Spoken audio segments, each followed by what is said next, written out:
Olá, sou o professor Júlio César Sanches, conhecido como Professor Sanches. Venho convidar você para fazer a primeira fase da OAB conosco e a segunda fase da OAB. É o time mais completo do Brasil, é um time preparado, com credibilidade, que confia realmente no trabalho, que confia no desenvolvimento para você passar na OAB. Realmente os professores da casa são professores sérios, que sabem o que estão fazendo, que trabalham com evidências, né, com realmente o que cai na prova da OAB. Sou o professor Júlio, conte comigo. Então, seja amigo do professor, acesse o Facebook Júlio Sanches, com um Z no final, Júlio Sanches, tá? Seja amigo do professor no Face pra gente trocar informações, dicas de prova também, ok? Olha só, matéria de hoje é Direito Civil, matéria importantíssima. Professor, Direito Civil cai na prova? Com certeza. Prova da OAB, nós temos aí cerca de 12 questões de Direito Civil, hein? De 8 a 12 questões, é muita coisa, é muita informação. Sem falar que Direito Civil é uma matéria importantíssima, porque muita gente erra.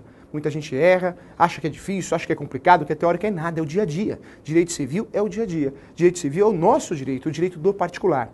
Antes de entrar no direito civil, eu quero fazer uma introdução rápida com você. Olha que interessante, ó. Nós estudamos o direito a partir do direito material. Outro estudo do direito é direito processual.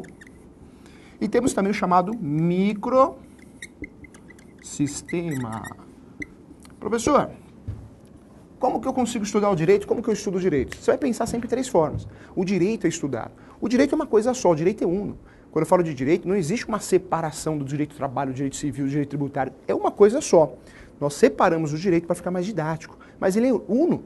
Um direito liga ao outro. O conceito de direito civil é necessário para o direito tributário. O conceito de direito constitucional é necessário para o direito civil. Um tem uma interligação com o outro. Isso é muito importante observar para você realmente não desprezar nenhuma matéria. É muito comum, vou estudar só o que eu gosto em direito. Direito civil, direito do trabalho, não pode desprezar nada, porque tudo tem a ver, tudo é ligado. O estudo do direito começa com essa divisão aqui, ó. Essa divisão. Direito material, direito processual e microsistema. Professor, o que é direito material? Direito material, ele conceitua, ele tipifica. Professor, o que é divórcio? Está lá no direito material. Direito civil.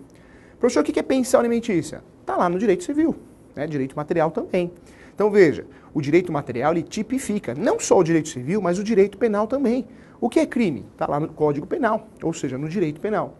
Então a função do direito material é tipificar, traz o direito, né? Traz o direito, o que é divórcio, o que é separação, o que é inventário, traz conceitos, o que é obrigação de fazer. Então o direito material ele traz conceitos, tanto na esfera civil como na esfera criminal, né? Na esfera penal. Isso também ocorre na Justiça do Trabalho. Já o direito processual, ele está preocupado com o desenvolvimento, o procedimento do direito a ser usado. Toda vez que eu tenho um direito material a ser aplicado, então eu quero me divorciar. Então é um direito que eu tenho. Se eu for procurar no Código Civil, eu vou achar, porque ele está tipificado o que é o divórcio. Quais são os requisitos para um divórcio? Ser casado, primeiro requisito. Então, a partir daí, eu posso aplicar isso usando o processo. Eu vou escolher a ação de divórcio. Então, na verdade, direito processual são as ações, são os prazos, é a sentença, né? A sentença que é a sentença de mérito, sem resolução de mérito, o juiz, primeiro grau de jurisdição, segundo grau, terceiro grau. Essa é a classificação de processo. Olha que interessante. Então, o direito material é muito separado do direito processual. Quando eu tenho os dois no mesmo sistema, quando eu tenho a fusão, a junção dos dois, nasce o microsistema. Quando eu falo de microsistema, eu tenho vários exemplos. A CLT é microsistema. O Código de Defesa do Consumidor é microsistema. A Constituição é microsistema. Por quê? Menciona direito processual e menciona direito material. Direito material e direito processual são totalmente diferentes. O direito material tipifica, conceitua. O direito processual, ele cuida dos procedimentos, o conjunto de procedimentos. Olha que interessante. São estudados em documentos separados. Toda vez que eu tenho os dois juntos, unidos, vira microsistema. Então nós temos aí 3 formas de estudar o direito. Olha que interessante, olha que bacana, né? Quando eu falo de direito civil, eu acho que o ponto mais importante, começando do começo, é a personalidade. Professor, o que é personalidade? É o plus da vida, é o presente da vida. Eu falo em personalidade toda vez que alguém nasceu. Professor, quando eu ganho esse presente da vida? Quando você nasce. Nasceu, ganha personalidade. A personalidade nós ganhamos com o nascimento. Pessoa natural. É muito comum a gente falar pessoa física. Calma, né? Pessoa física é tributário. Pessoa física é declaração de imposto de renda. É o correto, o conceito correto. A nomenclatura correta é pessoa natural, hein? Direito civil estuda, conceitua as pessoas naturais. Não a pessoa física, que é um conceito tributário, né? Você faz a declaração como pessoa física, no empresarial, é o microempreendedor individual, é outra situação. Aqui no direito civil, o direito civil está preocupado com as pessoas, né? Com os interesses particulares. Então eu estou falando de pessoa natural. A pessoa natural adquire personalidade, o plus da vida, o presente da vida, é um presente da vida, né? Juridicamente, o direito também traz um presente para nós. Você nasceu, eu nasci, quando a gente nasce, pum, ganha o plus da vida. O plus da vida é a personalidade. Olha como é fácil, olha como é didático, hein? Personalidade. Quando eu falo de personalidade, eu, você, todo mundo nasceu com vida, ganhou. Mas existe a proteção no nascituro, que é prevista na Constituição também. Nascituro é o ser que não foi concebido ainda, não nasceu ainda, está dentro, no ventre materno da mãe, mas existe uma proteção. O nascituro não tem personalidade, porque ele não nasceu. O direito só dá o plus, só dá o presente para quem nasce, que é a personalidade com o nascimento com vida. Mas existe uma proteção no nascituro, então guarde isso, é muito importante. O direito civil, ele é o direito dos particulares. Ele protege o interesse dos particulares. É um direito privado, mas ele está preocupado com o interesse dos particulares. Diferente do direito administrativo, do direito constitucional, que tem uma função realmente de proteger a coletividade. Direito civil não, o direito civil está preocupado com os nossos interesses, os atos jurídicos da vida. Nascimento, morte, casamento, emancipação, capacidade, entre outros direitos. Então, fique atento em relação a isso. Então, professor, como que eu estudo o direito então? Desses três jeitinhos aqui, ó. Direito material, direito processual e microsistema. Microsistema, eu tenho os dois juntos. Aí eu chamo de microsistema. Direito processual, você já sabe o que é. Ele conceitua o que é inicial, petição inicial, ele conceitua o que é contestação, as respostas do réu, conceitua o que é prova, teoria das provas, prova oral, prova documental. Então, essa é a preocupação do direito processual, né? Ele tem a preocupação de realmente trazer procedimentos. Já o direito material, ele tipifica, ou seja, conceitua o que é divórcio, o que é separação, o que é crime lá no Código Penal. Olha que bacana. Professor, então quando eu ganho personalidade? Com o nascimento. Personalidade nasceu, ganha personalidade. A pessoa natural, não a pessoa física, ganha personalidade. Professor, e a empresa? Quando ela ganha personalidade? A empresa ganha personalidade a partir do momento que ela tem os seus atos constitutivos, né, os seus documentos, seus devidos registros na junta comercial, no cartório de pessoas jurídicas, né? Então, a partir do momento que ela tem o seu registro, ela ganha personalidade também, ok? Olha só, nascimento ganha personalidade. Ganha personalidade, mas não ganha capacidade. Porque a capacidade só vamos adquirir aos 18 anos completos. A capacidade plena, né, a capacidade realmente para usufruir os atos da vida, realmente ser responsável juridicamente, eu só vou adquirir aos 18 anos. Professor, antes disso eu sou o quê? Eu sou o quê? Você é incapaz, né?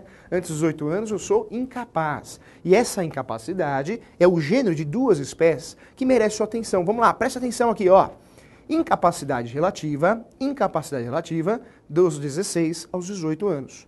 Todo mundo que tem 16 completos aos 18 anos, né? Ou melhor, antes de fazer 18, porque você fez 18 você já ganha capacidade, ele tem a incapacidade relativa. Menos que 16, eu tenho a incapacidade absoluta. Professor, muda alguma coisa no mundo jurídico? Muda bastante, claro que muda. O absolutamente incapaz, ou seja, menor de 16 anos, ele tem que ser assistido ou representado? Representado. O menor de 16 anos, ele tem que ser representado, é isso mesmo, hein? O papai, a mamãe ou o representante legal vai assinar por ele. Vai assinar por ele. Já dos 16 aos 18, ele não vai ser representado, ele vai ser assistido. Professor, o que muda? O papai, a mamãe ou o representante legal não vai assinar para ele, representando, vai assinar com ele. Muda tudo. Isso acontece, eu posso usar até na matéria de contratos. Professor, o menor pode comprar um imóvel? Claro que pode. Um carro? Claro que pode. Ah, professor, tem certeza? Claro que pode. Nós temos aí o mundo do funk hoje, né? Você pega o funkeiro aí, ele canta, ganha 25 mil reais por semana. O professor pegou um caso assim, não acreditei. Ainda falei para ele assim, você ganha 15 por mês, né? Não, por semana, doutor. Ainda me tirou onda comigo, tirou onda. Por quê? Porque ele ganha 15 a 25 mil por semana. Ele entra lá no show, canta 2 músicas e volta. Entra lá no show, canta 2 músicas e vai embora. Vai para outro show. Isso é o funkeiro, né? Ganha isso. Quantos anos tinha esse menino? Tinha, não, tem, né? Foi recentemente isso. 17 anos. Professor, ele pode comprar um imóvel? Pode, ele comprou um imóvel de 1,5 milhão. Porque a incapacidade dele, ele é incapaz, foi suprimida. A incapacidade para um ato jurídico precisa ser suprimida. E ser suprimida é o quê? Ou representado, menos que 16, ou assistido, 16 aos 18. Nesse caso, ele tinha 17, o papai e a mamãe assinou com ele. Ele assinou a compra da casa, o instrumento particular, depois a escritura pública, depois o registro. Ele assinou, mas o papai e a mamãe assinou com ele. Porque dos 16 aos 18, ele tem que ser assistido pelo papai e pela mamãe, o representante legal. Assistência é uma coisa, representação é outra. Representação acontece só na incapacidade absoluta. Coloca no seu caderno, ó, incapacidade absoluta igual representação. 2, incapacidade relativa igual. Igual o quê? Assistência, tem que ser assistido. Então guarde isso, hein? Aí tenho certeza, você que está nos assistindo, estudioso demais, surge uma dúvida. Professor, mas esse sujeito não poderia ser emancipado? Claro, poderia ser emancipado também, mas não era o caso, ele não queria ser emancipado. Ele queria realmente fechar o negócio, comprar o imóvel, mas ele não queria ser emancipado por muitos motivos. Primeira confusão que nós fazemos em relação à capacidade é o sujeito querer ser emancipado porque ele acha que ele vai sair dirigindo. Eu tenho 16 anos, meu sonho, meu presente de aniversário é emancipação, que eu quero de papai e de mamãe. Mas por que você quer isso? Porque papai e mamãe vai me emancipar e eu vou sair dirigindo. Bobagem, isso é uma lenda, né? O Código Civil é bem claro. No Código Civil, a capacidade pode ocorrer sim a suprimir a incapacidade ou ainda ocorrer a emancipação, porém, existe uma lei específica, que é o Código de Trânsito Brasileiro. E lá é bem claro, você só vai ter a carteira de habilitação aos 18 anos. Por mais que você consiga se emancipar, não vai sair dirigindo. Olha que interessante, né? E o mesmo ocorre para a maioridade na questão do menor, ou do maior do menor, no crime. Então, o menor não comete ato, ele não comete crime, comete ato infracional. Então existem regras específicas e aí sim vão ser respeitadas essas regras específicas. Bom, falamos de incapacidade e capacidade. Capacidade quando, professor? Aos 18 anos. Personalidade. Capacidade é diferente de personalidade, hein? Nasceu, ganha o plus da vida. O presente jurídico que eu ganhei, você ganhou, e quem vai atingir aos 18 anos, né, vai ganhar com o nascimento, na verdade, é a personalidade. Personalidade é um plus, é o presente da vida. Nasceu, ganha capacidade. Capacidade não, perdão, personalidade. Nasceu, ganha personalidade. Professor, e a capacidade? Só aos 18 anos. A capacidade bambambam, só aos 18 anos. Antes disso, eu sou chamado de incapaz. Menos que 16, incapacidade absoluta. Mais que 16, até os 18, incapacidade relativa. Absoluta, representado. Assistida é igual aos 16 aos 18 anos, ou seja, a incapacidade relativa igual à assistência ao assistido, ok? Desse jeitinho que eu vou guardar. Vamos lá para a emancipação, olha que interessante, ó. Emancipação é assunto sério que sempre cai na nossa prova, hein? A OAB adora solicitar esse assunto de emancipação. O que cai para nós? É questão dada, hein? Vamos lá, vamos gabaritar civil, vamos chegando, hein? Faca na caveira aqui, vamos lá. Quando eu falo da questão emancipação, eu vou te ensinar um jeitinho que você vai guardar, nunca mais vai esquecer na sua vida, vai ficar didático. Primeira pergunta que eu tenho para te fazer, professor, quantas formas eu tenho de emancipar alguém? 3. 3 formas, não passa disso. Professor, e o que é emancipação? Emancipação é adiantar a capacidade. Eu estou antecipando a capacidade. Por quê? Eu tenho 16 aos 18, não tenho menos que 16, que é a incapacidade absoluta, então a emancipação ocorre dos 16 aos 18, o sujeito é incapaz, só que relativamente. Então são procedimentos para antecipar a capacidade. Ou seja, eu sou incapaz, eu estou antecipando a minha capacidade. Mesmo com menos de 18, um sujeito que tem menos de 18 anos, eu vou conseguir antecipar essa incapacidade. Professor, quando ocorre isso? Lembra que eu falei para você? 3 vezes, 3 formas? Primeira forma é a forma judicial. A judicial é aquela forma que tem briga. Falando em judicial, tem litígio, né? Se tem litígio é que um quer, outro não quer. Normalmente, nessa situação, existe a questão, realmente, que o pai quer e a mãe não quer. Meu filho merece ser emancipado, ele é muito juizado. A mãe fala, não vai ser, na minha casa ninguém é emancipado, ninguém nunca foi. Começa aquela briga. Se o pai quer, a mãe não quer, ou vice-versa, essa emancipação vai ser tratada na justiça.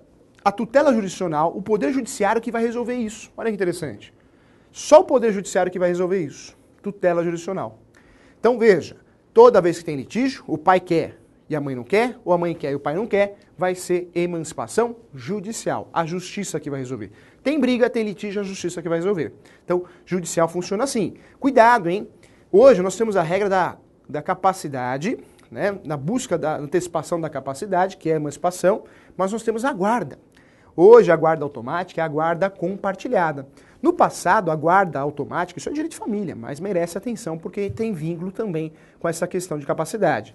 No passado, a guarda automática no direito de família, era a guarda unilateral. Hoje não. Hoje a guarda utilizada, a guarda automática dos pais sobre o filho é a compartilhada. Ou seja, o pai tem 50% de responsabilidade e a mãe também. Professor, mas meu filho mora comigo. Mora com você porque você é guardiã ou guardião. Um dos dois vai ser o guardião. Um dos dois vai ser o guardião. O outro tem a guarda compartilhada, e o outro também. Os dois, a guarda compartilhada, como o próprio nome diz, compartilhada. Um dos dois é o guardião, né? Então, por quê? Porque o Brasil, ele aceita a guarda unilateral e aceita a guarda compartilhada. Mas o mal que para a prova da OAB, eu costumo dizer que jornal, né, jornal nacional, qualquer jornal, às vezes explica errado e te atrapalha para o exame da OAB. Porque dá a entender que é uma terceira guarda aí, guarda alternada, alternativa. Isso não existe no Brasil, hein? No Brasil nós temos duas guardas, guarda compartilhada ou guarda unilateral. A compartilhada é bem diferente da alternada. A alternada é nos Estados Unidos, no Brasil não pegou. O menininho fica 15 dias com o papai, pega a mochilinha e vai com a mamãe. 15 dias com a mamãe, pega a mochilinha, põe nas costas e vai com o papai. Cá entre nós, é infernal para a cabeça de uma criança isso, né? Não tem sentido. A criança não cria um vínculo com o lar, ela não sabe onde é o lar dela. Ainda bem, né? No Brasil não pegou. Não pegou, então guarda alternada não existe no Brasil, hein? A guarda compartilhada nossa, que a mídia às vezes explica errado, tem advogado explicando errado. A guarda compartilhada quer dizer o quê? Que essa criança vai ter obrigatoriamente residência fixa. Porém, a responsabilidade dos dois, tá? Então isso é importante falar também, porque numa emancipação litigiosa, não é porque a mãe é guardiã ou o pai é guardião, nessa guarda compartilhada, olha, minha assinatura vale mais, então eu quero que meu filho seja emancipado, eu vou assinar, ele vai ser. Não. Mesmo que um queira, outro não queira, mesmo que um seja guardião, outro não, realmente vai ter litígio, ou seja, vai parar na justiça essa briga pela emancipação. É isso que o professor quer dizer, que é pegadinha de prova da OAB, tá? Então fica atento em relação a isso. Então vamos lá, ó. Emancipação. Professor, o que é emancipação? Conceito. Antecipação da capacidade. Emancipação igual antecipação da incapacidade. Quantas formas eu tenho para fazer isso? 3. Primeira forma é a forma judicial. Se é judicial, porque tem briga. Papai quer, mamãe não quer, mamãe quer, papai não quer. Então tem briga, judicial. Vamos para a segunda? A primeira você já sabe que é judicial, hein? Segunda, voluntária. Professor, o que é voluntária? Essa é o mundo ideal. Papai olha para a mamãe, amor, nosso filho é tão responsável. Vira a mamãe, verdade, amor. Vamos emancipá-lo? Vamos. Dá a mãozinha para mim, vamos no cartório. Vai todo mundo, vai os três, né? Vai os três passear no bosque e passa no cartório e emancipa. Então, essa voluntária é quando o papai quer e mamãe quer também. Mamãe quer, papai quer também. Não tem litígio, não tem briga. Tem briga, vou para a primeira, judicial. Não tem, voluntária. Professor, acabou, né? Nós falamos 3, né? Então, até agora nós falamos 2, a judicial e falamos a segunda, que é a voluntária. Mas tem a terceira, que é a que mais cai na prova da OAB. Eu aposto nessa, cai toda hora na OAB, existe uma evidência muito forte de cair, então preste atenção nessa aqui. Emancipação, antecipar a capacidade. É o conceito. Quantas formas eu tenho? 3. Primeira já falamos, judicial. Segunda já falamos, voluntária, sonho de consumo, mundo ideal, papai e mamãe quer, né? E a terceira que mais cai na prova da OAB é emancipação legal. Então nós temos 3, hein? Judicial, voluntária e legal. Vamos falar da legal agora, que é a terceira. A emancipação legal são motivos previstos no Código Civil que autorizam o sujeito a ser emancipado. Professor, traz exemplo. Vou trazer. Nós temos vários motivos. A legal é muito importante, é a que mais cai na prova da OAB, é a que mais cai em concurso, porque é a mais complicadinha e é mais cheia de pegadinhas. A primeira emancipação legal que eu tenho é a situação do casamento. Tá manjada, tá conhecida. Casou, tem direito a se emancipar. Eu casei, fiz a prova do casamento, tenho a certidão de casamento, vou lá me emancipar. Consigo me emancipar. Casamento, né? Então, casamento é a primeira forma. Estamos falando da emancipação legal, hein? Emancipação legal, primeira, casamento. Casamento emancipa. O homem, a mulher. Olha que interessante também, ó. Além do casamento, também situação financeira. Isso. Então, qualquer situação financeira que o sujeito menor, né, relativamente capaz, tenha condições de se manter sozinho. Então, uso esse exemplo cantor de funk, uso o exemplo de um autônomo. Veja, é qualquer relação de trabalho, não é relação de emprego, hein? Relação de emprego é CLT. O menor não pode nem trabalhar. O menor só pode trabalhar na condição de aprendiz. Então, realmente, muita gente confunde isso. Vamos esquecer só a relação seletícia, CLT. O código fala relação de trabalho. Relação de trabalho é o gênero de várias espécies abaixo dela. Dentro da relação de trabalho, eu tenho o trabalho autônomo, o vendedor, eu tenho também o comissionado, o CLT, estatutário, o servidor público, aí vai, né? Não acaba mais. Então, a questão, a lei fala o quê? Relação de trabalho. Relação de trabalho. Relação de trabalho tem várias espécies aí desse gênero relação de trabalho. Basta o sujeito ter condições financeiras. Tenho condições financeiras de me manter, pronto, eu posso ser emancipado. Então, a emancipação legal, falamos do casamento, a primeira. A segunda, situação financeira, de relação de trabalho, relação de emprego, situação financeira, hein? Tá? Desde que seja lícito, né? Mas situação financeira. Depois aparece aí concurso público, isso mesmo. Emancipação legal, falamos da primeira, casamento. Segunda, situação financeira, relação de trabalho. Mas a terceira cai muito em prova. O concurso público habilita o sujeito a pedir, a conseguir legalmente a sua emancipação. Professor, então é só prestar o concurso público? Não, não é prestar o concurso público, hein? É o fato de prestar, passar e ser nomeado, né? Então, a pegadinha está aí. Concurso público eu tenho que ser nomeado. Guarde esse nome, repete comigo, ó, nomeado. Foi nomeado, legal, bacana, você tem esse direito. Professor, mas isso acontece difícil, né? Na prática é difícil. Por isso é uma questão que cai muito na prova da OAB, porque é mais teórica. Já aconteceu o professor de participar de um caso de um sujeito que passou num concurso no Banco do Brasil. Ele passou no Banco do Brasil, aos 18 anos, o Banco do Brasil falou para ele assim, ó, nenaninha não, você é menor ainda. Aí ingressou com medida de segurança e conseguiu, virou jurisprudência. Então já aconteceu. Acontece constantemente casos assim, mas é difícil. Não é uma ação tão comum. Mas na teoria, cai muito, na prova da OAB cai muito, concurso cai muito. Então você tem que saber que concurso público, o sujeito efetivo, né, nomeado, legal. Está trabalhando, está no cargo, ele pode ser emancipado, tá bom? Então falamos do casamento, falamos da situação financeira, onde o sujeito consegue se sustentar com 16 anos, 17, né? Antes dos 18. Falamos também do concurso público. Professor, acabou, né? Não. Além dessas situações, do casamento, do concurso público, além da situação financeira que ele consegue também, a colação de grau em curso superior. Então, se o sujeito menor de 18 anos, maior de 16, se ele consegue, o gênio, esse seria o gênio, né? Nós temos alguns no Brasil, no mundo, sai nas matérias dos jornais, aquele sujeito que já entra na faculdade com 14 anos, né? Então, realmente é um gênio, QI altíssimo. Esse sujeito também consegue se emancipar. Então, é o caso do sujeito que não que ele entra na faculdade, mas ele termina o curso superior. Não é curso de nível médio, né? Superior. A pegadinha está aí, hein? Superior. E a outra pegadinha é a colação de grau. Ou seja, emancipação antecipa a capacidade para o sujeito que faz faculdade? Não. Termina a faculdade, mas não cola grau? Também não. Ele tem que fazer curso superior e colar grau. Superior com colação de grau. Então a pegadinha, a prova adora mencionar isso, pegar todo mundo e a gente não vai cair. Aluno meu não deixa cair, hein? Não vai cair nessa pegadinha. A pegadinha está onde? Em falar que ele está na faculdade, que emancipa o sujeito. Não emancipa, ele está na faculdade, ele está na faculdade. Ele só consegue a emancipação após, né? Após a colação de grau. E curso superior. Se falar em curso técnico, realmente não tem esse atributo, ok? Curso técnico não tem, só curso superior, considerado curso superior. Na prova tem que cair, considerado curso superior. Então fique atento. Professor, quantas emancipações nós temos, hein? 3. Judicial, tem briga, tem litígio. 2. Voluntária, mundo ideal, papai me pega na mão da mamãe, vamos lá no cartório emancipar nosso filho, tabelião. 3. Aí é legal, que mais cai na prova.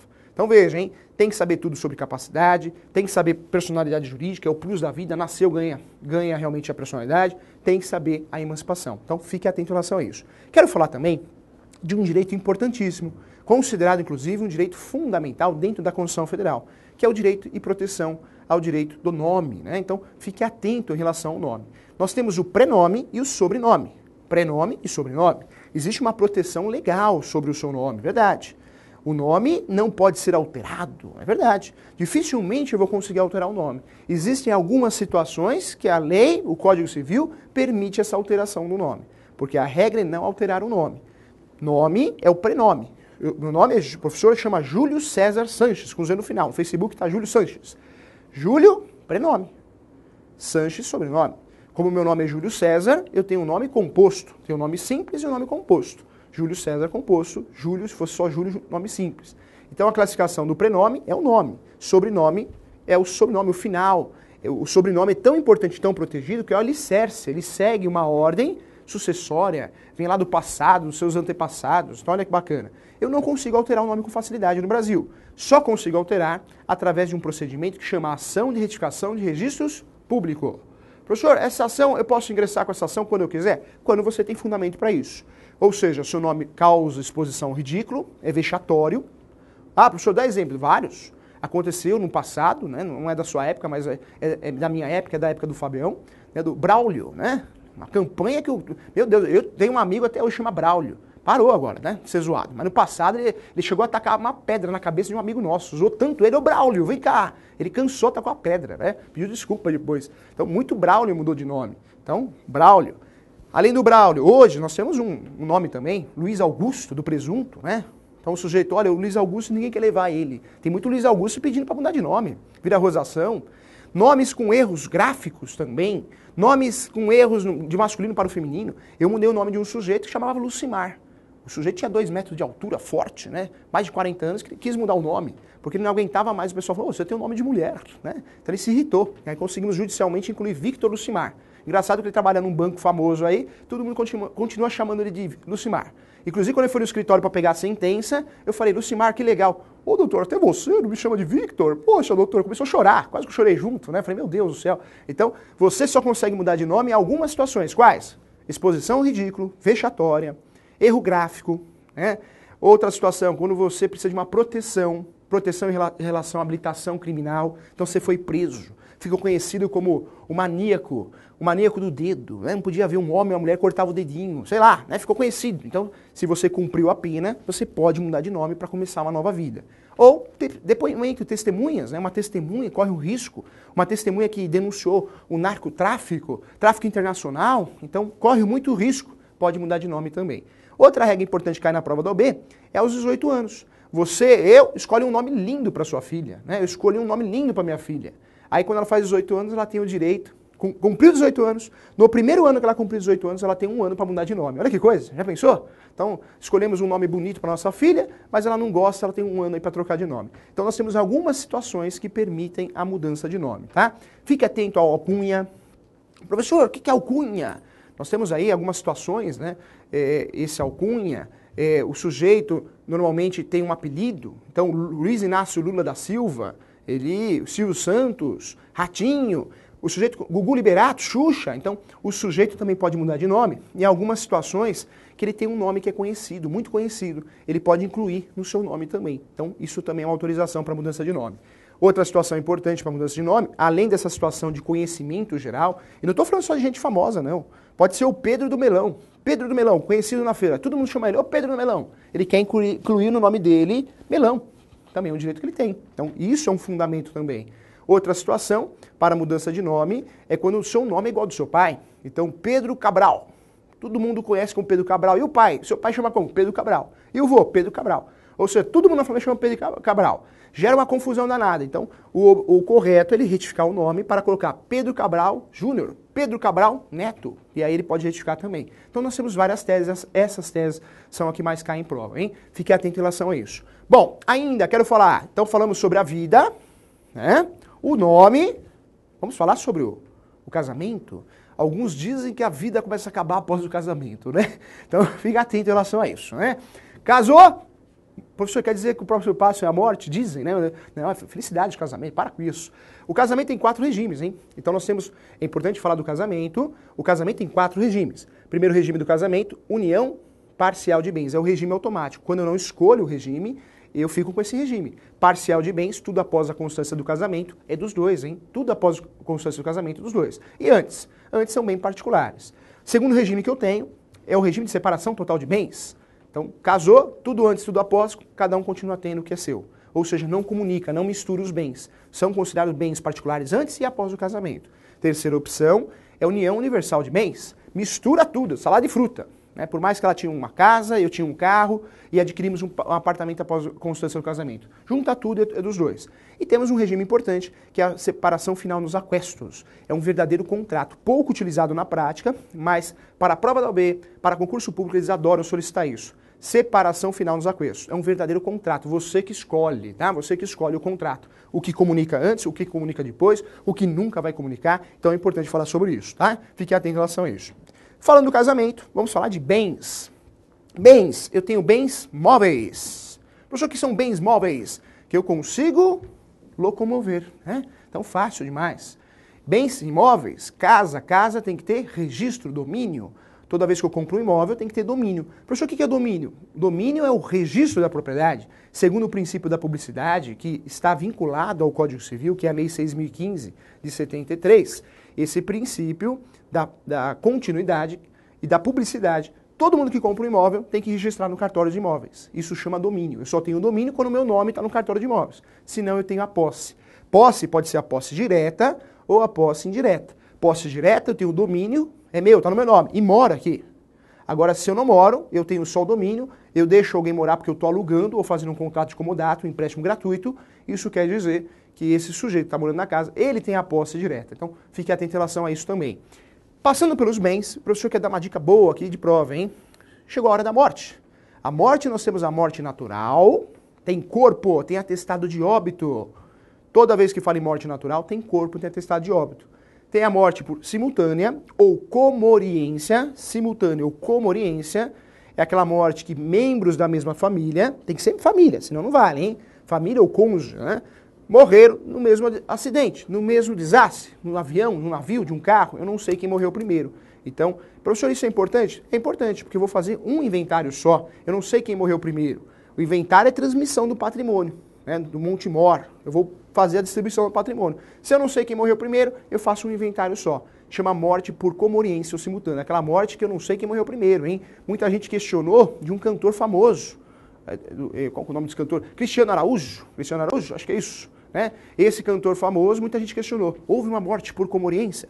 Não ocorreu uma morte por comoriência porque ele não era casado com a moça. A moça me parece que era só namorada dele. Vamos dizer que fosse casado. Também não teria ocorrido comoriência porque parece que ela morreu primeiro e ele foi morrer no hospital. Mas vamos dizer que eram casados e morreram no mesmo momento. Ou pelo menos a perícia não consegue detectar quem morreu primeiro, não consegue achar quem morreu primeiro. Pronto, é morte por comoriência. Então fique atento. Então, natural é a morte mais conhecida. Comoriência ou simultânea, mesmo tempo, membros da mesma família morreu ao mesmo tempo. E tem a morte presumida. Morte presumida não tem corpo. Vai ser feita com declaração de ausência ou sem declaração de ausência. É um procedimento que na prática dura mais de 13 anos. Por quê? Não tem corpo, não sabe se morreu ou não. Então passa por 3 procedimentos, 3 fases a morte presumida. Outra morte importante falar é a morte civil. Morte civil é quando o sujeito vai preso, prisão perpétua, né? A morte civil. No Brasil não tem prisão perpétua, então não tem morte civil. Só como exemplo aí de mais uma morte, ok? Fique atento em relação a isso. Olha só quanta coisa boa, quanto assunto bom. O professor quer falar com você também, o que cai muito na prova. Então fique atento em relação a isso. Essa questão de personalidade que nós falamos, sempre cai uma questãozinha. Então, didaticamente, você já sabe que a personalidade é o plus da vida, é o presente da vida. Nasceu, ganhou personalidade. Depois nós vamos para um segundo passo, que nós conversamos, capacidade. Fique atento que a capacidade no Brasil é aos 18 anos. A capacidade é diferente da personalidade. Todo mundo que não tem 18 anos é sinal que é incapaz, relativamente ou absolutamente. Gera consequência? Gera. Capacidade absoluta igual a representação. Capacidade relativa igual a assistência. Assistido, papai e mamãe. Então fique atento. Emancipação sempre cai, fique muito atento também. Temos 3 formas de emancipação: legal, voluntária e judicial. Na ordem que nós explicamos, judicial, voluntária e legal, ok? Emancipação, fique atento com essa legal aí, várias pegadinhas importantes. A morte, fique atento, e o regime de casamento também. Falando de muita coisa, muita informação. Mas o direito também nós discutimos algumas situações chamadas de obrigação de fazer. Professor, o que é obrigação de fazer? Nós temos obrigações. No estudo das obrigações, nós temos a obrigação de dar, fazer ou não fazer. Isso tudo reflete numa ação que chama ação de obrigação de fazer ou ação de não fazer, de obrigação de não fazer. Então, professor, o que é obrigado a fazer? Depende, né? Para eu ser obrigado a fazer algo, tem que estar previsto aonde? No direito material, tem que estar tipificado. Então, você combinou comigo de reformar minha casa, não reformou. eu ingresso com uma ação de obrigação de fazer contra você. Ou você reforma, ou devolve o dinheiro que recebeu, ou ainda pena de multa. Ação de obrigação de fazer. Essa obrigação de fazer pode ser através da lei, da legislação, Código Civil, ou porque foi pactuada no contrato. Então fique atento em relação a isso. Obrigação nós temos de dar, fazer e não fazer. Quando a gente fala de contrato, cuidado, hein? Nós temos os contratos particulares e os contratos públicos. Contratos particulares eu tenho vários, né? Compromisso, compra e venda, promessa. Olha quanto contrato eu tenho. Compromisso, tem dívida, promessa, uma construção, uma expectativa de direito. Eu vou construir, eu estou comprando um imóvel na planta, é promessa. Ou seja, é um contrato que eu estou comprando uma expectativa de direito. Vai construir, eu comprei uma fração ideal. Compra e venda, pagou, levou. Ou seja, paguei, levei. Houve a tradição, compra e venda. Tem o contrato de posse, eu só vendo a posse quando eu tenho a posse. Ou seja, comprei a posse, você mora na casa, 10 anos. Mas você não é dono da casa, você invadiu a casa. E eu quero comprar a posse de você porque é mais barato. Você aceitou vender, eu comprei a posse. Eu não tenho domínio é registro. Eu tenho a posse. Nome do contrato, cessão de direitos possessórios, ok? Tem o contrato ainda de cessão de direitos hereditários, que é o contrato que eu utilizo quando a família não fez o inventário e eu compro os direitos hereditários. Contrato de cessão de direitos hereditários. Fique atento. Contrato particular, feito pelo advogado. Contrato público, quem faz é o tabelião. O tabelião que faz o contrato público, que é chamado como ata notorial. Ata notorial é escritura pública, é o chamado contrato público. Nós temos uma regra que transações acima de 30 salários mínimos devem ser feitas no cartório de imóveis com instrumento público. Ou seja, por mais que você faça um contratinho de gaveta para amarrar um negócio, você precisa realmente fazer uma escritura pública para conseguir registrar.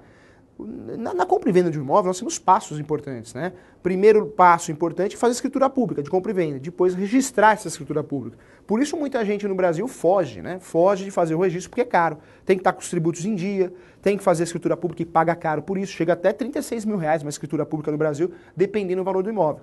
Depois eu tenho que pagar o registro, que eu posso pagar até 36 mil também. Ou seja, eu pago para fazer a escritura e pago para fazer o registro. Isso é um ato solene. Acima de 30 salários mínimos, isso cai na prova da OAB também, acima de 30 salários mínimos eu sou obrigado a fazer a escritura pública de compra e venda para transações imobiliárias, transações de bens imóveis. Fique atento em relação a isso. Também é pegadinha, hein? Fique atento. O Código Civil também trata de locação, hein? Também trata de locação. E não confunda a locação do Código Civil com a locação fora do Código Civil. Nós temos uma tal de lei aí que é a lei do inquilinato. Lei 8.245 de 91, alterada pela Lei 12.112, né, de 2009.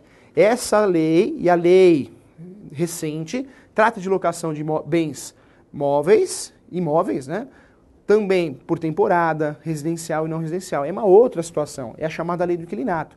A locação do Código Civil está preocupada com uma outra coisa. Bens móveis, extintor, cadeira, mesa, é Código Civil.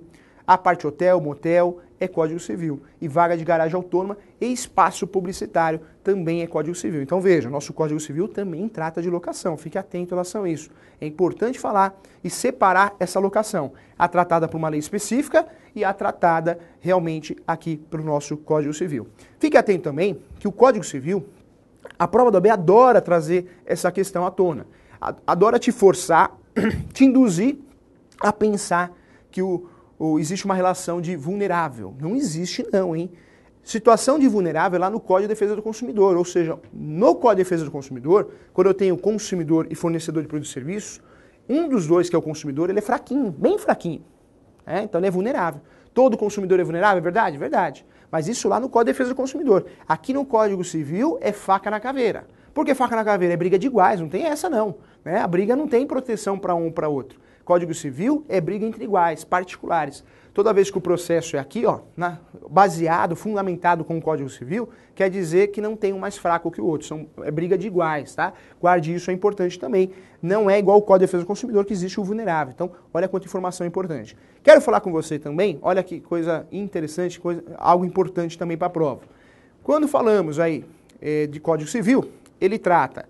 Nós temos a parte inicial, né, do Código Civil, que vai tratar da personalidade, da capacidade, Mas aí o Código Civil trata também de direito de família, que é divórcio, separação, união estável, né? Então trata disso também, pensão alimentícia, só que tem uma lei própria. O Código Civil vai passeando, mas ele trata de obrigações, né? Os direitos e as obrigações, como você estudou lá na faculdade. Trata também, obrigações sempre cai uma ou duas questões, é matéria fácil, basta você saber que a obrigação, existe a obrigação de dar, fazer e não fazer. Depois nós passamos pelos contratos também, então você tendo uma noção de contrato. Contrato é pactuado, ou seja, é uma vontade das partes aqui no Código Civil. Lá no direito do consumidor, lá na relação trabalhista é diferente. Aqui no Código Civil o contrato ele é pactuado entre as partes. Olha que interessante, olha que bacana. Passando pelo contrato, nós falamos das sucessões, né, a morte, então fique atento, envolve inventário. Mas ainda existe a discussão de bens. Bens corpóreos e incorpóreos. Fungíveis e não infungíveis. Então essa discussão é muito fácil e sempre cai na prova. Professor, eu contratei o Sandy Júnior, ou seja, uma obrigação. Você assinou um contrato, você assinou um contrato civil, é uma relação civil, você assinou um contrato e você quer entrar no show, quem que vai cantar? Sandy Júnior, só que o Sandy Júnior não vai achar mais, porque se separaram, né? Então é só um exemplo hipotético, né? Não sei nem o que o Júnior foi fazer, a Sandy voltou a cantar aí, né? Faz pouco tempo. Mas fato é que você quer o show dos dois.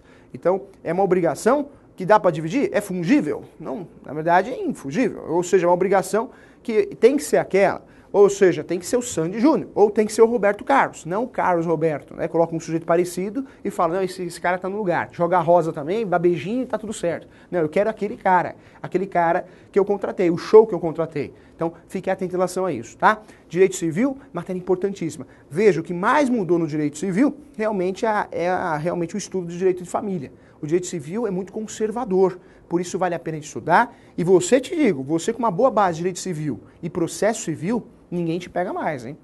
O advogado hoje, ou o jurista, né, que tem uma base forte, sólida de direito civil e processo civil, pode ter certeza, vai te ajudar em outras questões também. Muitas vezes você não lembra de uma questão de direito penal, mas você vai lembrar por causa do direito civil. O mesmo ocorre com a Constituição Federal. Quem conhece bem a Constituição Federal, direito civil e processo civil, consegue advogar em qualquer área, tá? Então isso é muito importante. Então, finalizo aqui com dica de prova. Estude com muito carinho, um dia antes da prova, opinião do professor, para de estudar, não adianta você querer estudar um dia antes da prova, você realmente está bem preparado, está estudando, né? Então você está buscando o que você quer, mas um dia antes da prova não tem que estudar. Dá uma relaxada, vai fazer uma coisa que você gosta, para no dia da prova você estar bem. Não vai dormir tarde, não come feijoada, não come macarrão, senão você não consegue fazer a prova, se concentra na sua prova, dá para ir no banheiro pelo menos 2 vezes, né? Especialistas dizem que a prova da OAB você consegue ir no banheiro 2 vezes, se quiser fazer o número 2 também dá. Então não vai perder essa oportunidade, né? Eu não vou no banheiro, se dá para fazer o número 2, então dá para ir no banheiro tranquilamente. Leva alguma coisa que você gosta, uma garrafinha d'água, banana. O professor foi fiscal de sala e fiscal de sala de sala de OAB. O sujeito comia muita banana. Passou na OAB. Pode ser a banana, professor? Não sei. Mas você pode levar banana se você quiser, o chocolate, tá bom? Isso te ajuda também. É uma dica aí. Tem que ser prazeroso. Você pagou, não pagou? E a inscrição da prova da OAB não é barato. Então, se você pagou pela prova da OAB, curta a sua prova, né? Tem gente que vai prestar a prova da OAB, só vai o corpo, a alma fica em outro lugar. E não adianta, né? Tem que estar a união das duas coisas. A alma tem que estar lá também. Então, essa é a dica do professor. Estou à disposição. Sorte para você e venha fazer a segunda fase conosco. Eu espero você, tá bom? Olá, meu amigo, olá, minha amiga, professor Damião Tenório, professor de Processo Civil, e aqui eu tenho a grande honra de, nesse momento de se aproxima na prova da ordem, trazer para vocês aqui as principais considerações sobre os temas que eu considero que a OAB já está com muita vontade de cobrar para vocês. Então é o seguinte, vocês vão perceber aí no meu material que eu separei os seguintes temas: competência, improcedência liminar, sentença e coisa julgada. E vocês vão perceber mais ainda que nós aqui, do Somos OAB, temos uma preocupação de fazer um material muito denso. Então, aqui comigo você vai ver alguns aspectos dos temas que eu escolhi, mas eu resolvi pecar pelo excesso. Tanto é que você vai perceber aí, meu amigo, minha amiga, que tem muito mais coisa do que eu vou falar para você no material que você vai estar recebendo. Inclusive com questões, com negrito, você vai perceber que nós tivemos um cuidado artesanal para deixar essa prova da ordem para você tranquila. Professor, e qual foi o critério que o senhor escolheu para fazer nossa aula com esses temas? O seguinte, o critério é bem objetivo. A OAB ama de paixão esses temas que estão aí no seu material. E ela ama de paixão e com porém. É que com o novo Código de Processo Civil, você vai perceber, meu amigo, minha amiga, que houve alteração diferenciada, principalmente nesse primeiro instituto que nós vamos estudar agora. Então é o seguinte, para a hora da sua prova, pega esse material, dê uma lidazinha nele, leia a letra da lei e vai dar tudo certo. Até porque você que está fazendo a prova da ordem agora, neste momento, você está numa situação de tranquilidade. Muito pouca jurisprudência a ser cobrada pelos examinadores nas suas provas. Então, eu só gostaria que você tivesse esse cuidado com a literalidade da letra da lei neste primeiro momento. E com esse material que eu vou proporcionar para você, você vai ver que vai ficar bem tranquilo. Se o examinador cobrar um desses temas, eu duvido ele não estar nesse material que eu produzi para você. Você vai perceber isso. Então é o seguinte, vamos deixar esse pessoal da OAB aqui esperando por uma postura diferenciada nossa, por uma postura que você vai ver que aqui no Somos OAB, inclusive já pegando o gancho da segunda fase. Eu já estou vendo você aqui na segunda fase com a gente. Então você vai ver como é a nossa metodologia, como é legal. Vê só. Professor, o que é que você tem para falar para mim de competência? Já fez a propaganda toda? Não, não é propaganda não, é sinceridade. Veja só. Competência. O que é que você vai ter que cuidar na sua prova? Olha, eu inicio o meu estudo da competência fazendo uma observação bem simplória, que você vai entender muito bem. É só você imaginar, meu amigo e minha amiga, um juiz podendo decidir todos os aspectos da vida de um sujeito na esfera civil, por exemplo. Imagine um juiz que pudesse julgar questões relativas a direito de família, a sucessões, a fazenda pública, a direito empresarial. Imagine uma situação dessa natureza. Não ia criar um caos? Pois bem, meus amigos, as regras de competência, na grande maioria da situação, elas servem para especializar, para organizar a atividade jurisdicional, para que a tutela jurisdicional que venha para nós, ela venha prestada de forma qualificada. De tal sorte que você vai perceber que vão existir regras a priorísticas no sentido de especializar a atuação do julgador. E é esta a função da competência, é imprimir essa melhor qualidade na tutela jurisdicional. Além do que, vai haver com a competência a limitação da atividade do juiz. Já imaginou um magistrado em Fortaleza poder decidir a vida do sujeito que está lá no Rio Grande do Sul ou lá em Cascavel, no Paraná? Seria extremamente complicado. Então, a regra de competência ela tem essa finalidade. Mas, professor, o que é que cai na prova da ordem? Olha, eu não tenho dúvida que isso aí que está iniciando no seu material, o regime jurídico da competência relativa e absoluta, é um tema que o examinador da FGV está ansioso para cobrar. E eu acredito que vai ser nessa prova agora. E se vier, vamos blindar vocês de todas as pegadinhas que porventura o examinador possa fazer com relação a esse tema. Primeira coisa, eu quero deixar esse tema da competência relativa e absoluta bem delineado na sua mente. Então é o seguinte, você imagine aqui as regras de competência relativa e aqui as regras de competência absoluta. E eu quero que você leve em consideração isso que eu vou falar. As regras de competência relativa, elas são criadas para atender o interesse das partes. As regras de competência absoluta são criadas para atender o interesse público. Professor, e o que é que isso importa? Meu amigo e minha amiga, eu acabei de dar para vocês uma informação que vai fazer com que você se liberte, para que você possa definitivamente compreender a diferença da competência relativa da competência absoluta. E que libertação é essa, professor? Prove para mim. Eu acredito que todos vocês na faculdade devam ter estudado o seguinte, que o juiz não pode de ofício reconhecer a incompetência relativa. E que o juiz pode de ofício reconhecer a incompetência absoluta. Muitos de vocês já tiveram essa informação. Agora eu vou fazer uma pergunta. Por quê? E aí você vê, não, por quê? Por quê? Por quê? Não. Aqui você vai entender. Com a gente, mais do que tudo, você vai entender. Por quê, professor? Porque vê só. Por que motivo o juiz não pode, de ofício, reconhecer a incompetência relativa? Por um simples motivo. Porque as regras de competência relativa, elas são criadas para atender o interesse das partes. E o juiz não pode se miscuir em questões relativas ao interesse das partes. Não seria adequado. E o sistema não permite que isso assim seja feito. Pois bem, e por que o juiz, então, pode, de ofício, reconhecer incompetência absoluta? Por um simples motivo. Porque as regras de competência absoluta, conforme eu já adiantei para vocês, elas atendem o interesse público. E faz todo sentido no mundo que o magistrado possa se miscuir, possa tutelar o interesse público. Ficou fácil de compreender? Ficou simples? Vê só. Olha a outra diferença que existe em relação à competência relativa e absoluta. Incompetência relativa e absoluta. Os legitimados. Você vai ver, meu amigo e minha amiga, que somente o réu e o Ministério Público detêm legitimidade para suscitar a incompetência relativa. Por outro lado, a incompetência absoluta ela pode ser suscitada pelo autor, pelo réu, pelo membro do Ministério Público. Professor, por que aqui tem mais legitimados? Por um simples motivo.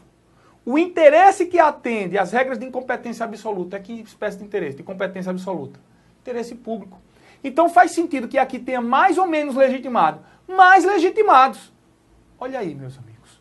Vocês estão conseguindo compreender que toda a diferença entre competência relativa e competência absoluta, você vai levar em consideração essa regra matriz, que é a competência relativa diz respeito ao interesse das partes, o interesse particular, e a incompetência absoluta diz respeito ao interesse público.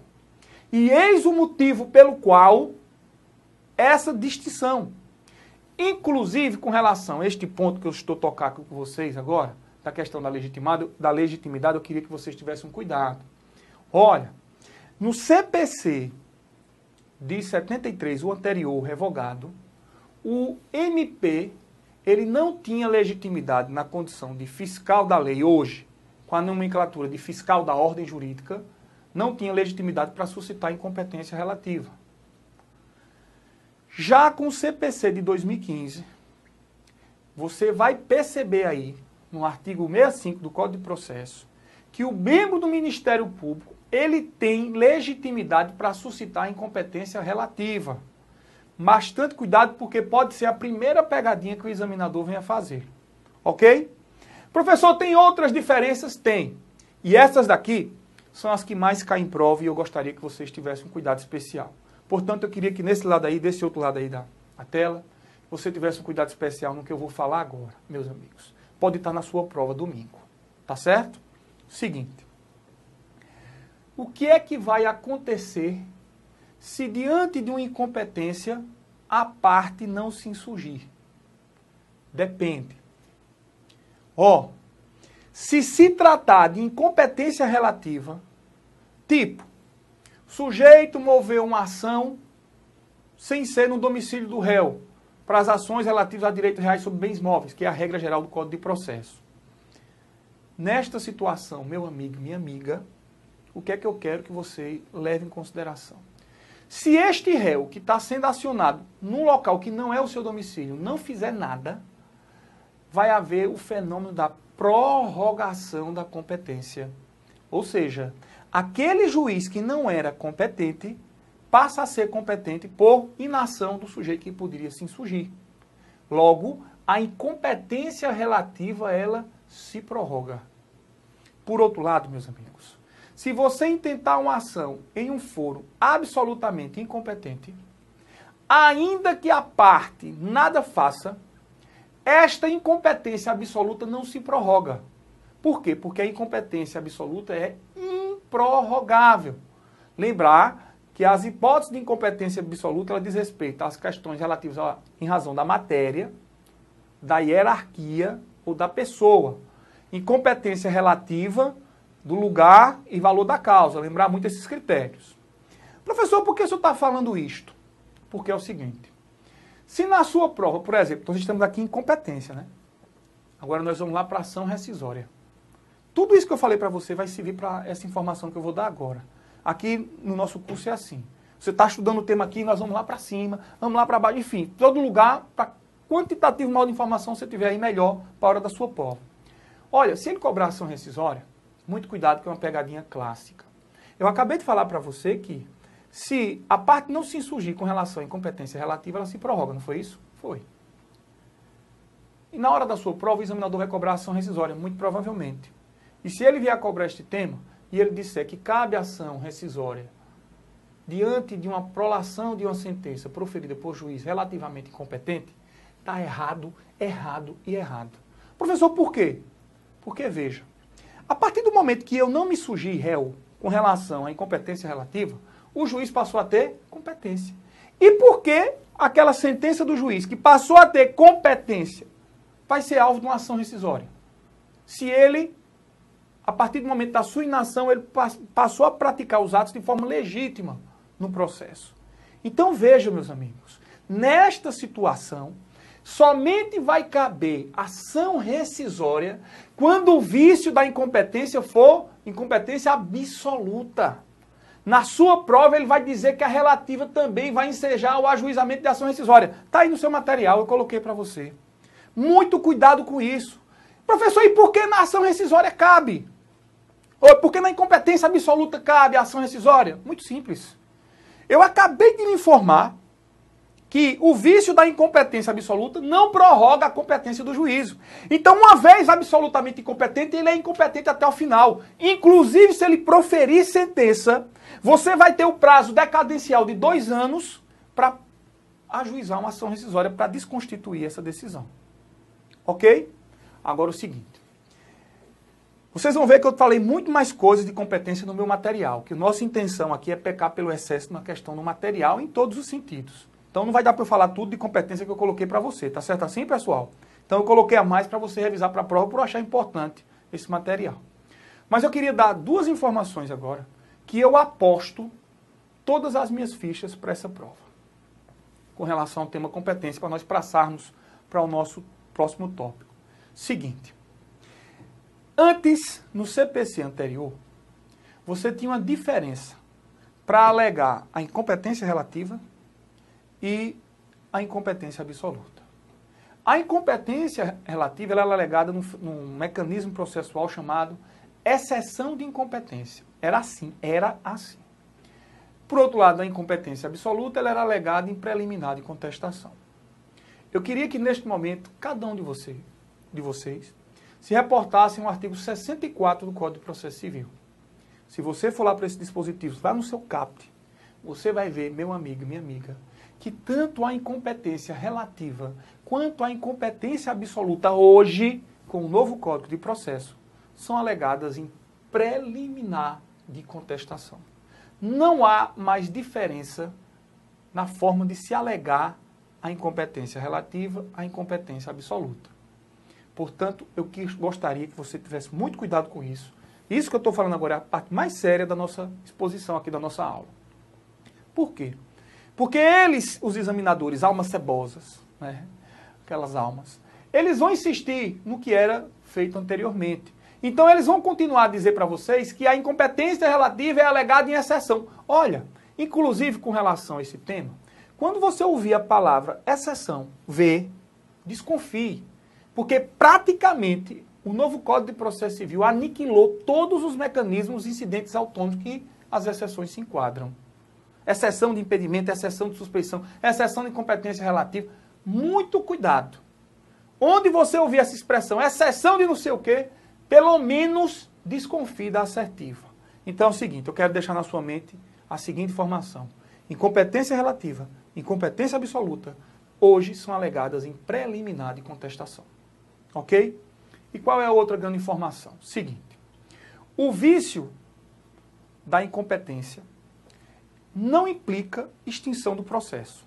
Eu quero deixar bem consignado isso. Seja da relativa, seja da absoluta. Não implica. Não implica a extinção do processo. Grave isso na mente.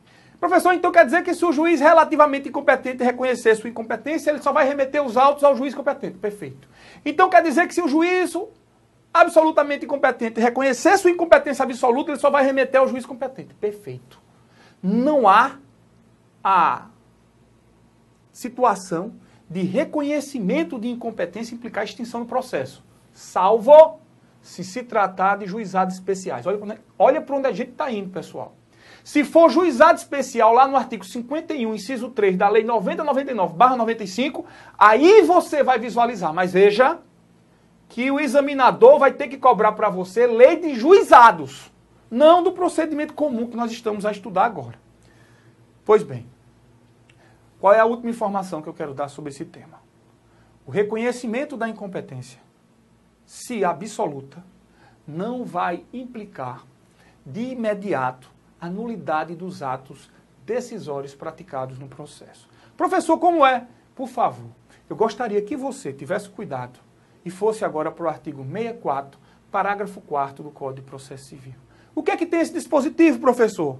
Olha como ele é importante. Olha o que é que ele diz. Salvo decisão judicial em sentido contrário, conservar-se-ão os efeitos de decisão proferida pelo juiz incompetente até que outra seja proferida, se for o caso, pelo juízo competente. Então, meu amigo, minha amiga, isso aqui foi uma mudança substancial, revolucionária com o novo Código de Processo. Na hora da sua prova, ele vai dizer para você que o reconhecimento da incompetência absoluta implica nulidade. Errado. Errado e errado. O juiz incompetente, ainda que incompetente absolutamente, ao decidir, aquela decisão dele só vai deixar de prevalecer quando o juiz competente proferir outra em sentido contrário ou se manifestar no sentido diverso do que ele se manifestou. Tranquilos, fácil, simples. Pois bem, sobre competência, isso que é de importante você levar para a sua prova domingo agora que se aproxima. Muito cuidado com o tema competência. Muito cuidado, muito cuidado. Vai cair na sua prova, você vai ver. E se cair, a partir de então você resta blindado, tudo pelo que eu falei aqui e tudo por que consta no seu material. Outro tema importantíssimo. E este outro tema aqui, eu gostaria que você fosse agora, neste momento, para o artigo 332 do Código de Processo Civil. Eu queria que todo mundo tivesse no artigo 332 do Código de Processo Civil. E que tema é este, professor? É a improcedência liminar do pedido. Olha, eu não tenho dúvida de que este era o tema no CPC anterior, que seja o examinador de OAB, que a sua prova você vai fazer, de concurso, eles amavam de paixão. Era impressionante o quantitativo de questão relativo a este tema, questões relativas a este tema. E o que é que aconteceu, professor, de novo com este tema? Olha, eu posso dizer que há uma nova sistemática da improcedência liminar do pedido. O que é que você estudou na faculdade? Para a gente sair do basicão. Se o magistrado, vem aqui comigo, indeferisse o indeferimento da petição inicial, o que é que você tinha estudado na faculdade? Que isso aqui é uma espécie de sentença sem resolução do mérito. Foi isso que você estudou na faculdade, que isso aqui seria uma hipótese de extinção do processo sem resolução do mérito. A improcedência liminar, eu quero deixar logo essa informação de plano para você. É uma situação diferenciada que, se reconhecida pelo juiz e aplicada pelo juiz, vai implicar extinção do processo com resolução do mérito. Professor, que diabo é isso? Porque quando eu falo de indeferimento liminar, professor, eu estou falando que o processo vai se encerrar aqui quando o autor propuser a petição inicial. Perfeito. Perfeito. Agora, para que isso possa ser levado a efeito pelo magistrado, ele vai ter que atender os pressupostos do artigo 332 do Código de Processo, que eu peço que você se reporte para ele. Seguinte, olha o que diz o caput do artigo 332. Todo mundo nele, por favor, é importante você visualizar esse dispositivo. Diz o seguinte: nas causas que dispensem a fase instrutória, o juiz, independentemente da citação do réu, olha que importante, grife isso, independentemente da citação do réu, julgará liminarmente improcedente o pedido que contrariar. Vê só. O que é que seria nas causas que dispensem a fase instrutória? O que é que seria isso que está aqui no artigo 332 que você deve estar visualizando aí no seu material? É aquela espécie de causa, meu amigo, minha amiga, que o magistrado ele não vai poder decidir se esta causa exigir a instrução, dilação probatória, produção da prova. Eu me lembro muito um caso em que não exige dilação da prova. Enquanto procurador do Estado aqui no Ceará, eu peguei um caso muito fantástico com relação a uma situação que não precisa mesmo de dilação probatória. Só para você entender o que é que seria isso. Nas causas que dispensem fase instrutória. Vê só. Eu peguei um caso de uma situação que um sujeito que foi fazer concurso do Ronda, do Quarteirão, que é o concurso da Polícia Militar aqui no Estado do Ceará, em que ele fora reprovado no concurso porque ele tinha uma tatuagem. Ou tinha tatuagem não, esse caso da tatuagem é diferente. Era um sujeito que ele era banguelo. Como é, professor? Olha, é o seguinte, É engraçado, mas esse caso aqui foi muito bom. E eu sempre dou esse exemplo para explicar para você a situação da causa que dispensa dilação probatória. Olha, o edital do concurso aqui da Polícia Militar do Ceará, ele estabelece que o candidato deve ter no mínimo 6 dentes por arcada para fazer o concurso e passar no exame médico, que ele vai ser submetido depois da aprovação da prova objetiva. E parece que Deus faz as coisas por aprovação. Não é que um danado, um diabo de um banguelo passa no concurso? E aí não teve conversa. Quando esse banguelo passou no concurso, que foi submeter a perícia, a banca, examinadora perícia, reprovou o danado. E aí ele foi e propôs uma ação contra o Estado do Ceará, e eu tive a oportunidade de fazer essa defesa. E, na verdade, eu pedi dispensa de fazer essa defesa. Por quê? Porque eu considero que para que você venha assumir um cargo público, você não precisa ter todos os dentes completos, ou seja, eu ter 6 dentes, por quê? A função que você vai exercer não guarda correlação com essa restrição a esse cargo público. Né? Você pode muito bem promover a segurança sem ter dente. Né? Só ia ter um problema quando ele fosse dar voz de prisão. Ninguém entender nada, né? O cabo banguelo. Olha. Então é o seguinte, professor, por que você está falando no caso do banguelo? Porque, veja, o juiz, numa situação dessa natureza, ele não precisa de submeter o processo para uma dilação e instrução probatória.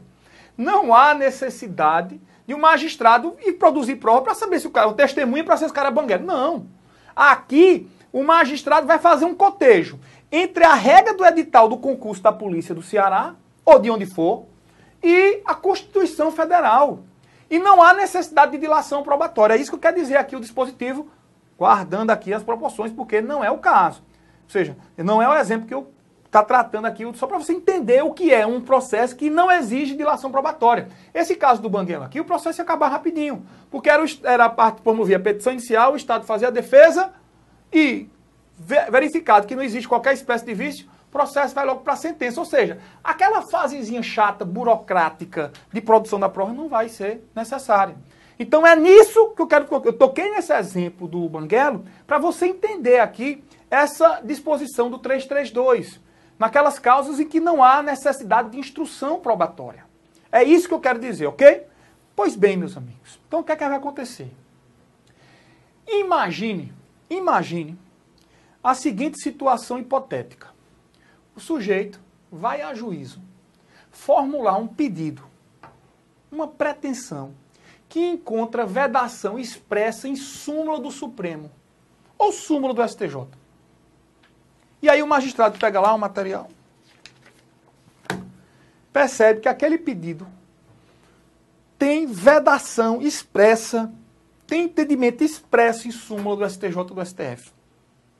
Meu amigo, faz sentido que o magistrado deflagre toda essa atividade processual para esse processo chegar no Tribunal de Justiça, para depois esse processo chegar no STJ, depois chegar no Supremo, quando já tem uma súmula aqui em cima, no STJ e no STF, dizendo o contrário do que ele está pedindo?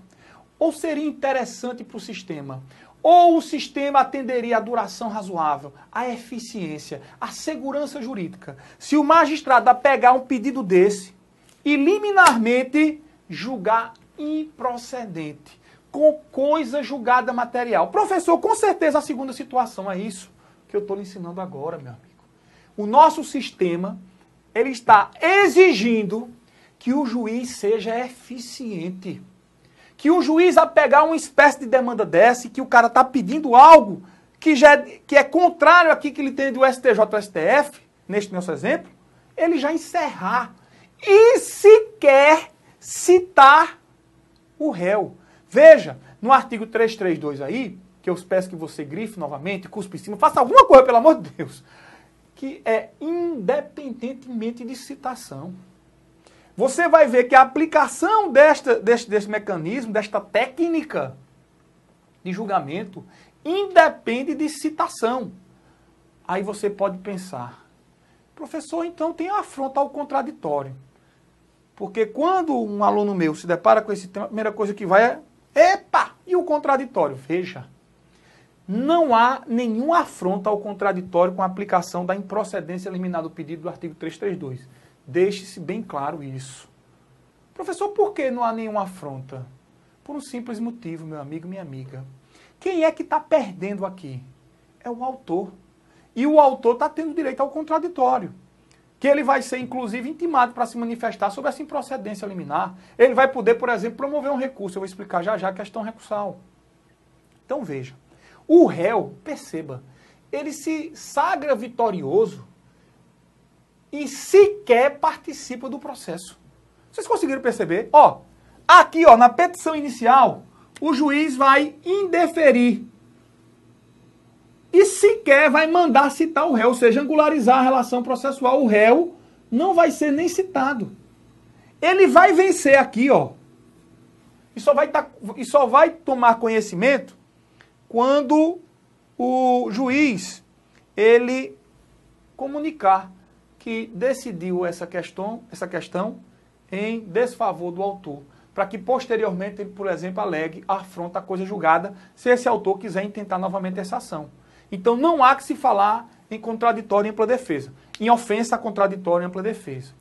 Portanto, no meu material você vai ver que eu fiz questão de frisar isso, coloquei até em negrito.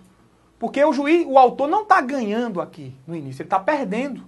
Então o réu faz nem sentido ser citado. Só para o quê? Para burocratizar? O juiz já sabe a resposta que tem que dar? Tranquilos? Então qual é a sugestão que eu vou dar para você?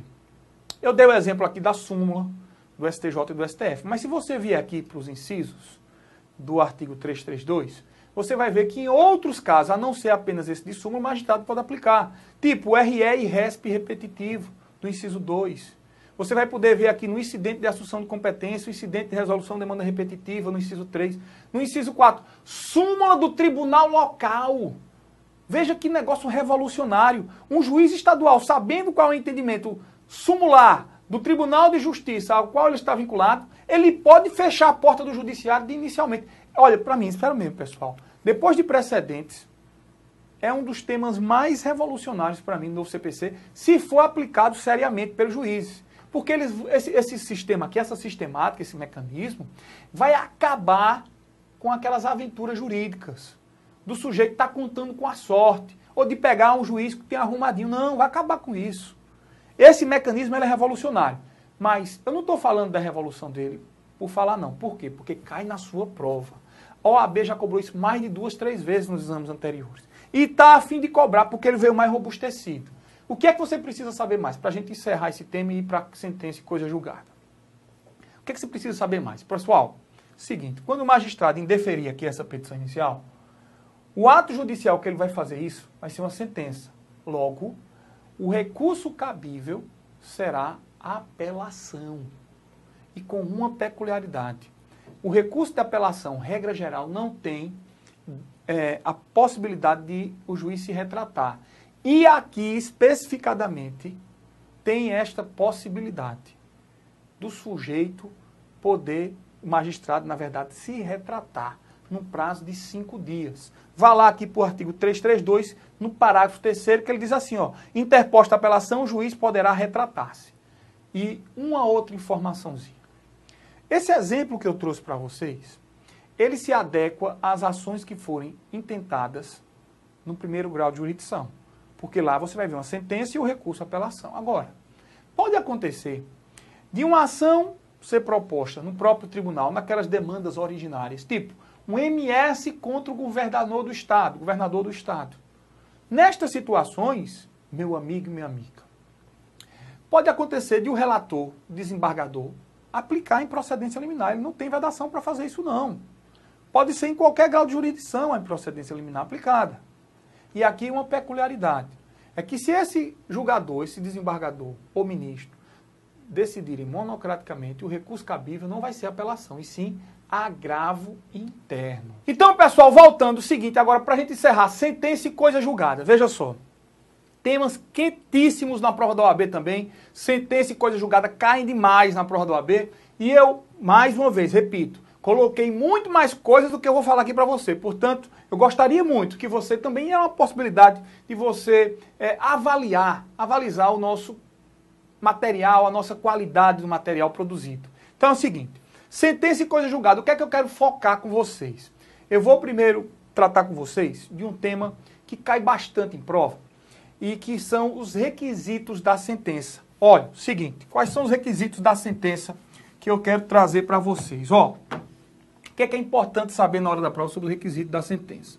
você tem o relatório, você tem a fundamentação e você tem o dispositivo.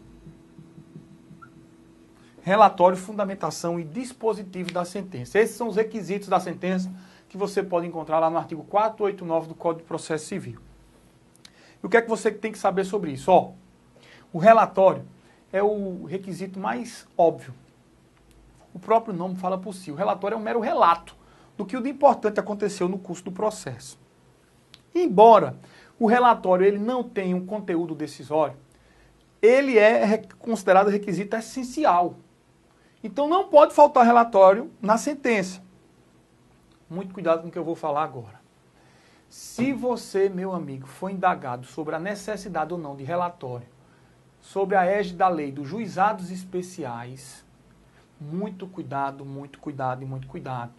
Se você for lá para o artigo 38 da lei, você vai ver, neste dispositivo, seu parágrafo, que o relatório nos juizados especiais, ele é requisito dispensável. Não há necessidade, meu amigo, minha amiga, de relatório nos juizados especiais, porque lá vige o princípio da informalidade.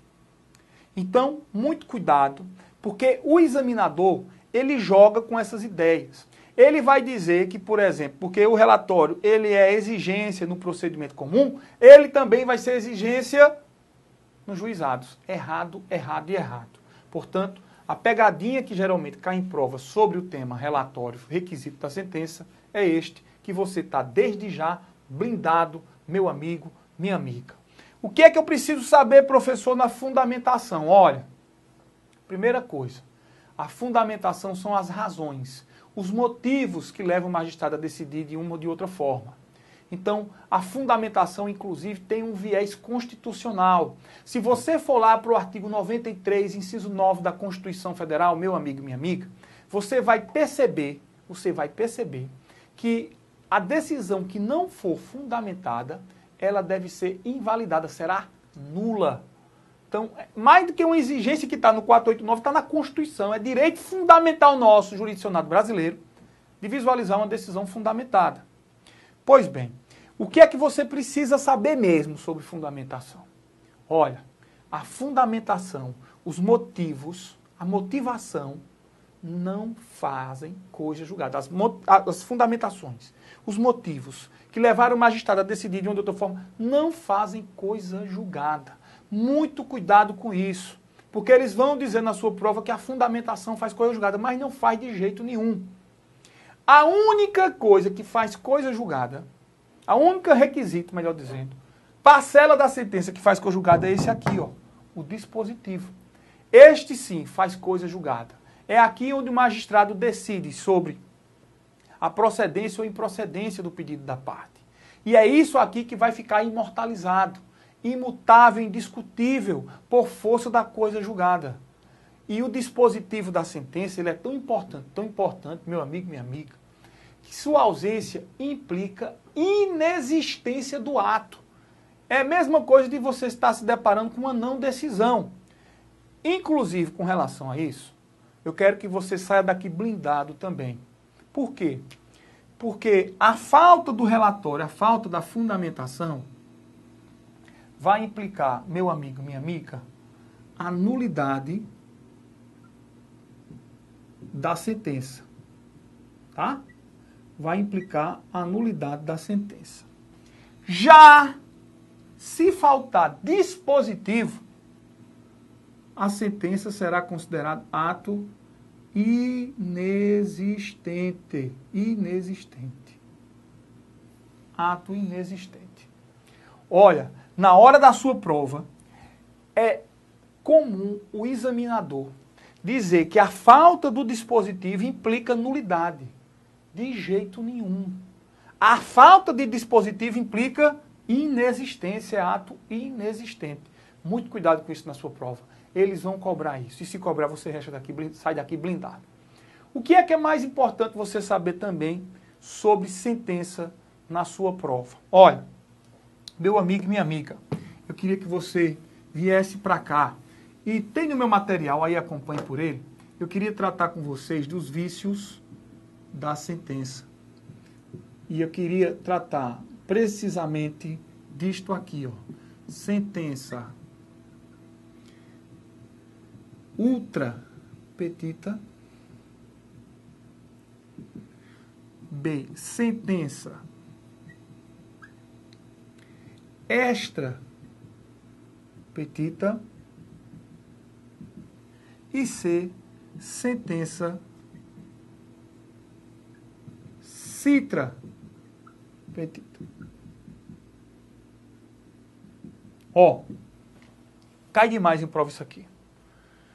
Cai demais, cai demais, cai demais. O que é importante você saber? Primeira coisa, saber que isso aqui se enquadra em um princípio, que é a exigência do nosso sistema. Que princípio é esse? É o princípio da congruência ou da correlação ou da adstrição da decisão judicial. Veja que o magistrado ele não pode decidir algo que não foi pedido pela parte. Seria uma espécie de sentença extra. O magistrado não pode ir além daquilo que pediu a parte. Seria uma sentença ultra. O magistrado não pode deixar de analisar pedido formulado pela parte. Seria uma sentença citra. Professor, dá um exemplo mais concreto de uma sentença ultra. Imagine aqui, ó. O autor pediu 10 mil reais. O magistrado vem e condena o réu em 15 mil. Isso não pode. Porque 5 mil aqui ultrapassou, olha aqui, ultra, o limite do pedido formulado pela parte. E nesta situação, meu amigo, minha amiga, você vai requerer a invalidação parcial desta sentença. Professor, e por que não todo? Não, porque até 10 mil essa sentença ela é justa. Ela é uma sentença correlata, adstrita ao pedido formulado. Não significa dizer que você não vá pedir a reforma. Reforma é uma coisa, invalidação é outra. Quando eu falo de invalidação, eu falo de vício. Essa sentença é viciada. Ela deu a mais do que a parte pediu. E nessa situação, meu amigo e minha amiga, você vai pedir a invalidação dos 5 e, se for o caso, você vai pedir a reforma dos 10 que você foi condenado. Mas perceba, na sentença ultra, o magistrado é como Fred Didier fala. Na sentença ultra, o magistrado exagera. Na sentença extra, o magistrado inventa. Ele dá muito mais do que a parte pede. Na ultra. Na extra, ele inventa. Ele dá algo que a parte não pediu. Vou explicar já já. Professor, e se, por exemplo, essa sentença que me condenou a 15 mil transitar em julgado, o que é que eu posso fazer diante da coisa julgada? Olha, o que você pode fazer, meu amigo, é ajuizar uma ação rescisória. Professor, então quer dizer que cabe a ação rescisória da sentença ultra? Cabe. Agora, muito cuidado. É que essa ação rescisória, ela somente vai poder desconstituir parcela da sentença. Não vai desconstituir todo o conteúdo decisório. Muito cuidado com isso, meu amigo, minha amiga, porque pode estar na sua prova e ele vai dizer que a ação rescisória vai desconstituir tudo. Mentira. Só se fosse o caso de uma sentença extra. Como é que seria uma sentença extra, professor? Imagine aqui, ó. Imagine aqui, vem aqui comigo. Imagine aqui que o sujeito A esteja a mover em face do sujeito B uma ação buscando a condenação dele em danos materiais. Agora você imagine que sobrevém uma sentença condenando o réu B em dano moral. Eu posso dizer que essa sentença ela está concedendo algo diverso do que foi pedido pelo autor? Claro. Eu pedi dano material, o juiz condenou o réu em dano moral. Vê que absurdo. Aqui sim. Se você precisar invalidar esta sentença, aí vai invalidar o todo. Todo o conteúdo decisório vai ser invalidado. Professor, e cabe a ação rescisória? Cabe. E aqui com uma peculiaridade. A ação rescisória vai implicar a desconstituição de todo o conteúdo decisório. Você percebeu que na sentença ultra o magistrado exagera e na sentença extra o magistrado inventa? É justamente isso que fala o professor Fred Didier Júnior. Observação final sobre esse tema. Ó, se tratar de matérias de ordem pública, eu posso dizer para você, meu amigo e minha amiga, que o magistrado poderá conceder mais do que a parte pediu. O O magistrado pode tratar de algo que a parte sequer cogitou e isso tudo não ser invalidado. Por quê? Porque quando se trata de matéria de ordem pública, não há que se falar em vício e, portanto, em sentença ultra ou extra petita viciadas. Tá? Então, se o magistrado reconhecer prescrição sem o autor pedir, professor, pode, porque é matéria de ordem pública. Se o magistrado fixar honorários, juros legais, correção monetária, são todos pedidos que você não formulou, mas ainda assim são legitimados no sistema. Ok? Então não há que se falar quando tratar de pedido que diga respeito a questões de ordem pública. Vai cair na sua prova sim, e você está desde já blindado. O que seria a sentença citra petita? Seria mais ou menos o seguinte, ó. Vou aproveitar esse exemplo.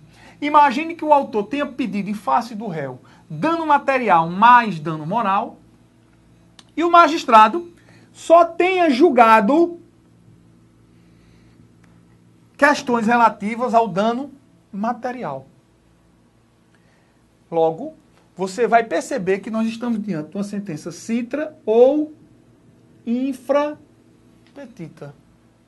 Por quê? Porque o magistrado deixou de analisar pedido formulado pela parte. E nesta situação, remédio judicial cabível, o recurso mais adequado seria os embargos de declaração, para que o magistrado viesse a suprir esta decisão. E perceba, o magistrado não negou o dano material, o dano moral. Ele deixou de julgar.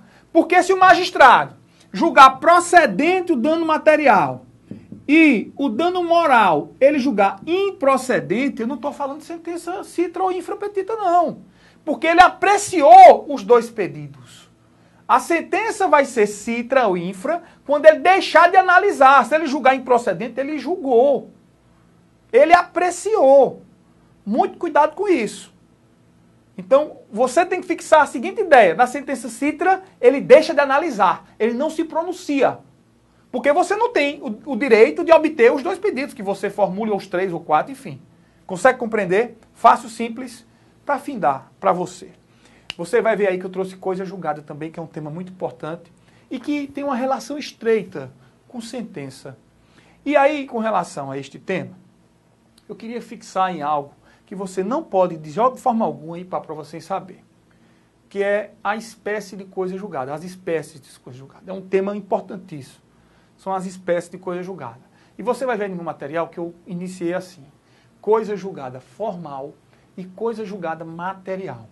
Olha, para facilitar a sua vida, se você quiser saber quais são as situações de coisa julgada formal, você vai lá para o artigo 485 do Código de Processo. Se você quer saber as situações de coisa julgada material, você vai lá para o artigo 487 do CPC. Para você que está pertinho da prova, que está com muita coisa para estudar, eu lhe compreendo. Você tem dezenas de disciplinas para estudar, mais de 15.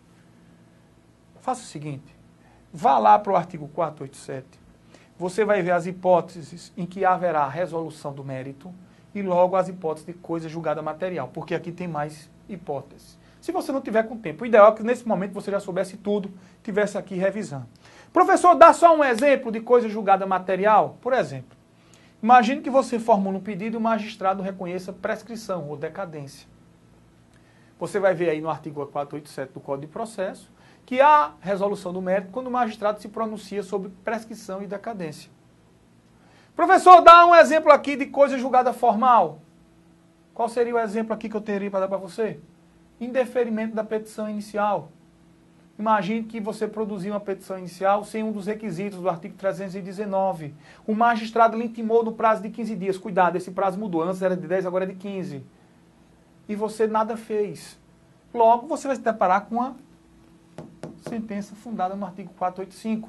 E a coisa julgada vai ser formal. E qual é a diferença de uma e de outra, para ser preciso? Aqui, você pode repropor a demanda, porque a coisa julgada formal ela só tem eficácia endoprocessual. Aqui, você não pode repropor a demanda, porque a coisa julgada material ela tem eficácia extraprocessual. Eu queria que você muito fosse para a prova com isso. E tem muito mais coisa no material que eu produzi para vocês, inclusive com questões, com gabarito, tudo organizadozinho. Aproveite. E para a sua prova, meu amigo, minha amiga, eu quero que você vá para lá com o espírito desarmado, sem atenção, sem aquela ansiedade, aquela angústia, porque nada destes sentimentos vai permitir que você, na hora da sua prova, possa raciocinar, possa colocar lá no papel aquilo que você, durante todo esse tempo, se preparou, durante todo o tempo que você teve sentado nos bancos da faculdade, para estar nesse momento especial e com a perspectiva, se Deus quiser, de estar aqui com a gente já na segunda fase, a partir do domingo, às 19 horas, quando você já vai ter o gabarito aqui, inclusive pelo Somos OAB ou pelo oficial, independente. Eu quero que você vá tranquilo. Eu quero que você faça um exercício de reflexão e perceba que você merece estar passando nessa prova, nesse momento. E ao passar, vem aqui com a gente, porque eu lhe garanto também a aprovação na sua segunda fase. Tranquilo, meu amigo, tranquilo, minha amiga. Desejo uma excelente prova para você aí que se aproxima. Até a próxima.